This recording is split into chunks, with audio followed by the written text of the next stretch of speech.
আসসালামু আলাইকুম দর্শক, আমরা এখানে মা ও ভাগ্নে আসছি এমন একটা জায়গায় কানাডার কি বলে ড্যানফোর্ড বা স্পারবোরোর কাছাকাছি একটা এরিয়া। আমরা এখানে সাগরের মতো যে জিনিসটা দেখতে পাচ্ছি এটা আসলে একটা সাগর না, এটা just according to Canadian people এটা হচ্ছে একটা লেক। লেক মিনস যেখানে আকাশের পানি মিশে গেছে ওই পার্টটা হচ্ছে ইউএসএ। আর এইখানে বোট দেখা যায়। এখানকার মানুষ তো অবশ্যই রিচ এবং শৌখিন, তারা গাড়ি দিয়ে আসে, গাড়ি দিয়ে আসার পর এখানে গাড়ি পার্ক করার পর এখান থেকে বোট নেয়। বোট নিয়ে এই ফাঁকা অংশ দিয়ে তারা বোট নিয়ে অনেক সময় ফিশিং করে বা সাগর না লেকের মাঝামাঝি তারা যায়, গিয়ে তারা এনজয় করে, use to spend their time.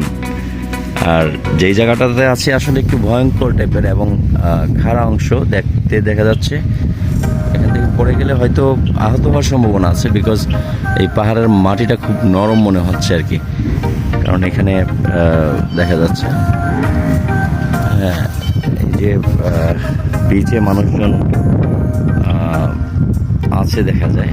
আমরা চেষ্টা করব এই বিচে যাওয়ার জন্য।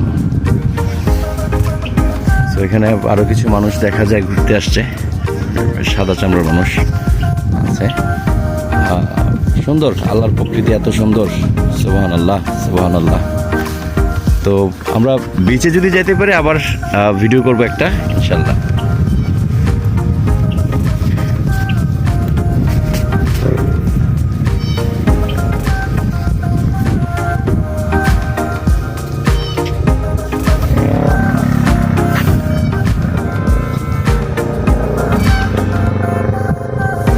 যে শব্দটা শোনা যাচ্ছে এটা একটা বাইকের শব্দ, একটা বাইক যাচ্ছে এখানে।